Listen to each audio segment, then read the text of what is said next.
Hi everyone, it's just me again. I'm here to tell you about this new iPad app called Puppet Pals.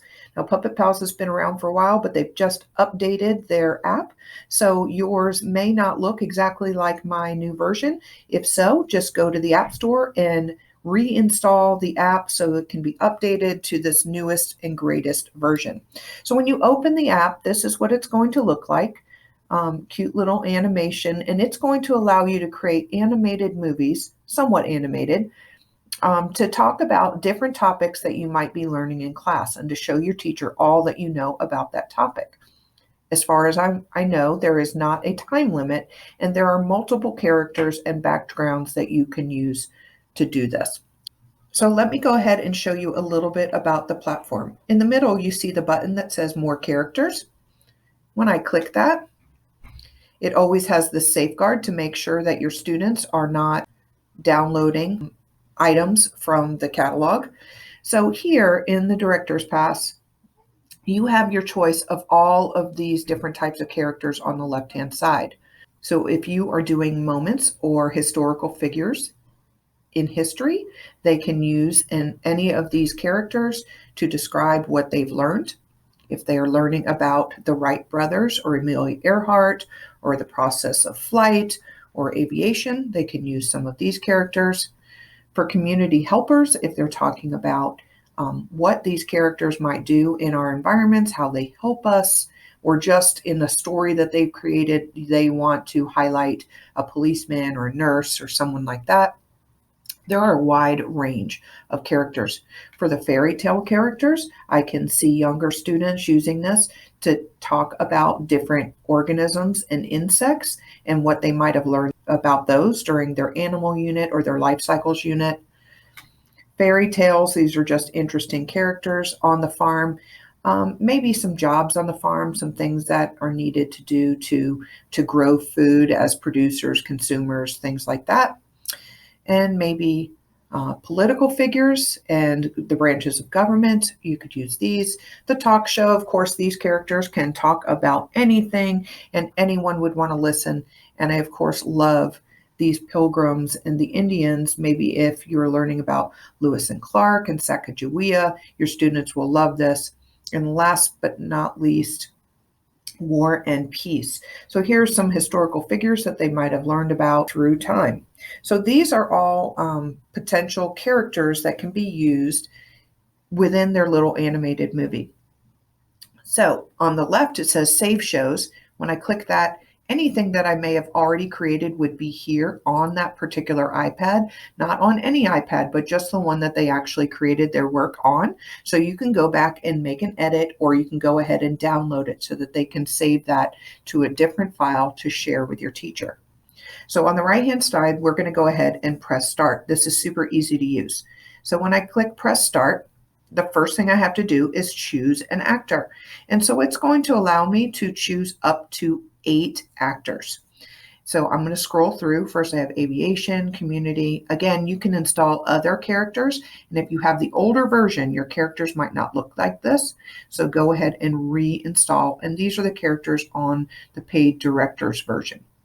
So we have the political party characters, talk shows, Thanksgiving, history, War and Peace, and the Wild West. Let's focus on the Wild West. Maybe we are doing something on westward expansion and how travelers move from one part of the country to another. So I'm going to click these 3, the cowboy, the woman, and the tumbleweed. And on the right-hand side on the bottom, I'm going to click next. The next thing I have to do is I have to choose my backdrop. I can choose from any of these as well. It says I can choose up to 5 backdrops. And I believe then you can change them from one scene to a next. And some of them are very animated and drawing-like, and some are actual photos. So I'm going to click this old house to go with the characters I've chosen. And on the right-hand side, I'm going to click next. Now, what is going on here? Where did Benjamin Franklin come from? Okay, did you see that? So going back, not to our backdrops, But back one more time, it's very important that when you are choosing your characters, the last character that was chosen or the last backdrop that was chosen by the last person who used the iPad, you're going to have to uncheck those characters for them not to be in your movie. So I'm going to go back, and here we have our right people. So I'm going to go ahead and with my finger using the touchscreen on my iPad, I can relocate them. I can also, you can see this tumbleweed must be taking over the picture. So with two fingers, I can pinch and make it bigger, or I can make it smaller to make it more realistic. I can also, in the bottom left-hand corner, you might see this slide. I can slide and make that bigger because I think it looks funny that they are on a stage. And I just want that. How does that look? Now, she is a mighty big woman compared to our cowboy, so I'm going to pinch and make her a little smaller so she's petite, and I can position her. So I think that we're just about ready. So what you need to know is on the top, you see the little red button. That's going to be our record button. Now, what's different about this particular app is when you want your character to speak, you actually have to have your finger on the screen, and then that character's mouth will move with whatever sound is coming through on the recording. So we can have our characters create a dialogue talking back and forth, or one speaking a little bit of content and then the other, so that you can have your students work in groups or with partners. Or you could just have one person and do a monologue, especially if using those talk show characters. Once you've created your script of all the information you want to share with your class and your teacher, you can go ahead and hit record. But do you see the chords in the top of the screen?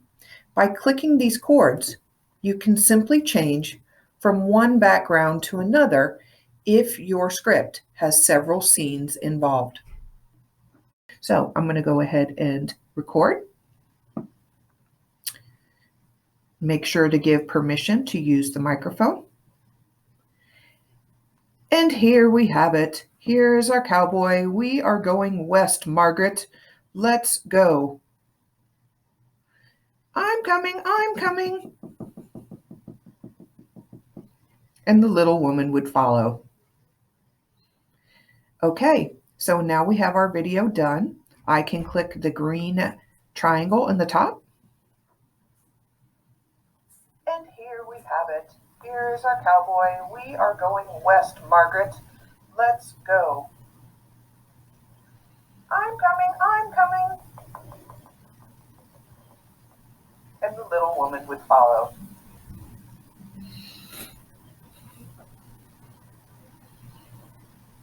All right, now at the very top, we have some different options.